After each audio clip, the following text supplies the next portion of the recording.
Welcome back to Sunrise City. Well, yes, indeed, as you may have perhaps heard if you listen to paper review segments, the Naira spiraling downward. The budget changes being made here and there by the personnel who handle some of those offices. And then the 41 items restricted from accessing Forex, still very much so. We then focus on the economy. What do we do? We'll talk about Fashiwa joins us now. He's an economist and also a banker. Thank you for coming on this morning. Thank you. Good morning. Well, this is giving a lot of people headache as we speak. They just wonder, what do we do to get this right? You also in the thick of things in terms of the field, banking, looking at the economy. What's your impression?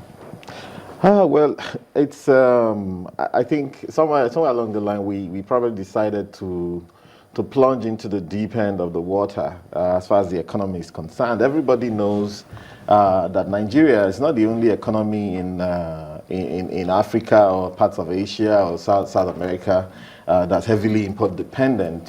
So, but yes, our case was a bit peculiar. We're not also the only ones that are commodity dependent as well. But our case is a little bit more peculiar as well. And however, we're people that take ourselves very serious. And so at some point in time, I think, they decided that, look, let's take on the beast, And however, if you're going to take on the beast, importation on one hand, commodities on the other hand, crazy financial markets on the third hand, and so on and so forth, you've got to really be prepared. Because like you're taking on the world, I remember when we were people, a lot of guys in the financial sector were really of the opinion that Nigeria needed to devalue the naira, and it seemed like this was going to be a single bullet, a silver bullet that will solve all the problems. Some of us will have the opinion that this will never work. It has never worked. It has never worked anywhere. If you devalue the naira, you would have to devalue the naira again. That's how we got here in the first place. I'm not about a strong currency, 1 naira to $1, 1 naira to £1, and all that. But you want to ask yourself before you start a journey, where are we going? So yes, the issue will be, what exactly will be the real value of the naira? What's the true value of the naira? If you want to go down that route, you want to ask yourself what happened in Zimbabwe. Were they able to find the real value of the Zimbabwean, what's it called now, shillings or dollars, whatever it is, what's called? They had to let it go because at some point in time it was like a trillion Zimbabwean, and we could actually get there. We could? We could. We could actually get there if we were not careful. That's what I'm saying. We could get there because, for as long as you have this demand for foreign currency, for as long as almost everything in your country is imported, and there's a reason why we got here. Part of it was our making, a large part our making. However, some parts we couldn't actually help it. We live in a globalized world today, and Nigeria being what it is, 170 million, well connected with the rest of the world, you have to bring in stuff. Just to explain a little further, because you'll have people who will always say that, look, they get to several shops across the world. All of the products you see there, not even 50% are made in that country. They still import a lot of those things. So why does ours look that peculiar, such that if we say we're import dependent and so we're facing this unique situation? We're import dependent, Nigerians are very famous for buying a lot of things abroad. We are very good travelers. One way you see that is that if you go to the airport today, you'd realize that there are more Nigerians on the queue coming back to their country than you'd find foreigners. If you went, most other places I've been, even in Africa, you see more foreigners than their own country people traveling. Like I said before, we really take ourselves serious. This rhetoric about Nigeria is a very blessed country. And I think to a large extent, the truth is, yes, we're blessed, but I don't think we need to be emphasizing it. I think we're doing ourselves a disservice by mentioning that. If, as a matter of fact, I was reading some stuff about competition, and there's this article by Professor Michael Porter in Harvard, and in reading that article, what comes to you is that scarcity is the biggest resource you want to have. Scarcity is the biggest resource we want to have, not only because it makes you think, but every country that has developed in the world developed because they recognized scarcity and they played up the issue of scarcity. So, we are import dependent. Like I said, a lot of it is in our making. Is because of this idea we couldn't tame our culture at some point in time. You know, every Nigerian wants to do the big man. I mean, it's a joke, isn't it? Because even if you look at the budgets year on year, it's all about most of the capital budget is about the big cars that the organ needs to buy and all that stuff. And anybody going into government is thinking, where's my Prado? Where's my Land Cruiser? How many of those do we make? You know, so if we want to tame the monster, you've got to be prepared to tame the monster. Okay. Are you going to be able to shut down the economy the way it's going? Are we going to be able to tame that monster? Apparently, I don't think we're prepared. Therefore, the guys who were asking for devaluation, as things stand now, it's like they're able to force our hands to actually devalue. I mean, what do you do with 150 naira difference between so-called official and what's going on? Is that what is happening now? Invariably, at 345 as like yesterday. Does it look like a backdoor devaluation of the naira? Invariably, that's what it is, you know. Yeah, I mean, invariably, that's what it is, because if for 90% of what you need, I mean, what do you want to buy now? I mean, what would actually compel you to go into the dollar market? Maybe you want to pay your subscription for something you subscribe to. Maybe you subscribe to the Economist magazine, or you subscribe to Harvard Business Review, or you want to buy an antivirus, or you need to buy a book on Amazon.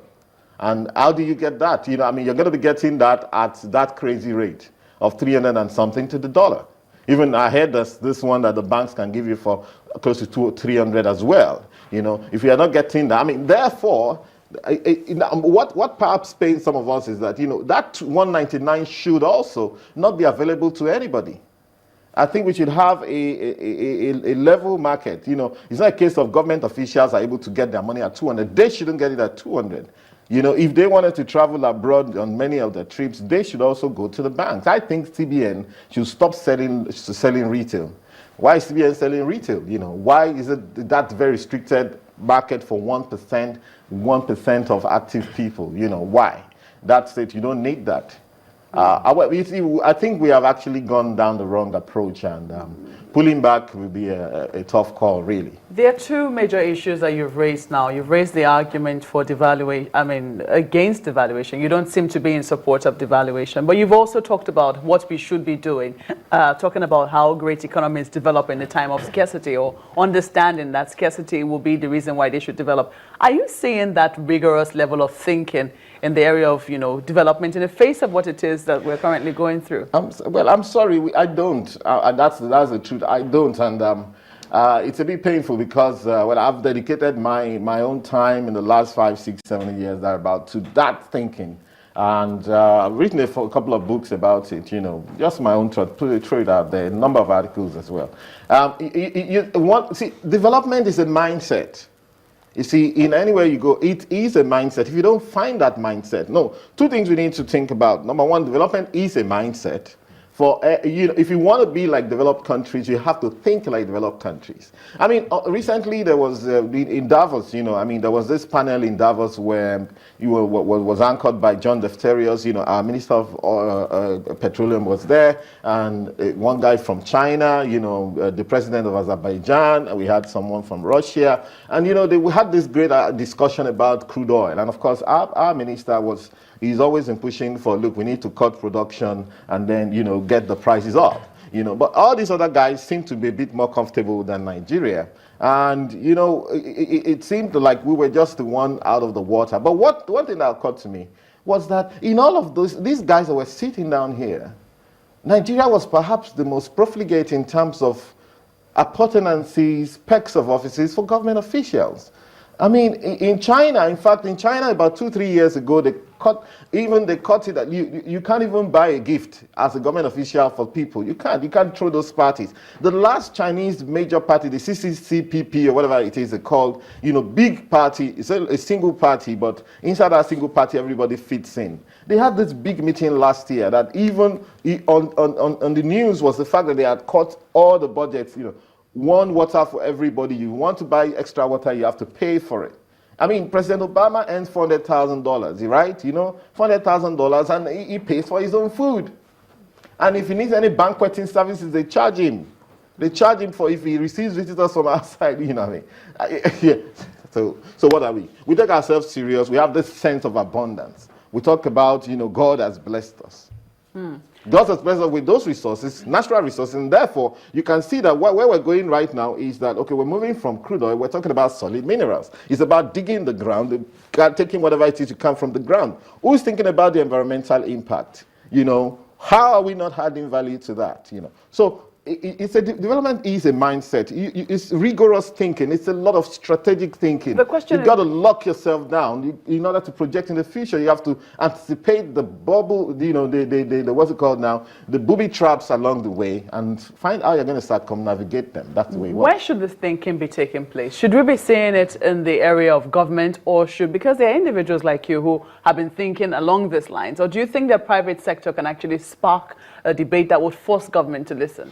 Invariably, actually, the truth is also that we've done a lot of, I mean, it's a bit frustrating, but every time we've got seminars going on, you know, I mean, we have, you know, Business Day, for example. These guys, they always, the Cable magazine did something on, you know, we were also very great at talking. But when you go to those forums, you know, what you probably will find out is, for someone like me, who, well, I'm an economist, you know, but you know, I'm not. We even have problems with our economists as well. I see scenarios where people lift things from the textbooks. You're talking about Phillips curve, ISLM curve, this, that curve, that theory. These were theories that were actually put together with different indices and different data and different context from what would what will work for us in our country. So the private sector can do a lot. You know, we have to. They don't have a choice. They have to get the. However, you see, what I see in private sector discussions also is a scenario where, you know, people come there and it's about, you know, the private sector guys, they have a keen eye on profit. So they're thinking people are pushing agendas. You know, for example, this issue of devaluation.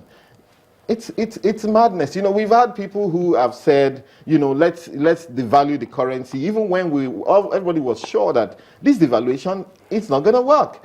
I mean, 5 years down the line, and Chamberlain, just a second, you know, 5 years down the line, what you're going to hear is that, okay, sorry, we didn't know it was going to work this way. The same way the IMF and World Bank apologized to developing countries that the SAP, you know, they're sorry it didn't quite work the way it should work. Should they even have brought SAP to us? What is SAP? Structural Adjustment Program. Meaning that you should adjust your structure, adjust the structure of your economy. Who should tell you where you should adjust? You are the one that can best tell yourself what you should adjust. Why did we not take that initiative? Why did we wait for outsiders to tell us, okay, so what you're going to do now, you're going to privatize, you're going to devalue your currency, you're going to lay people off from employment, you're going to cut down on government expenditure, you're going to increase taxes, you're going to increase interest rates. That was the adjustment.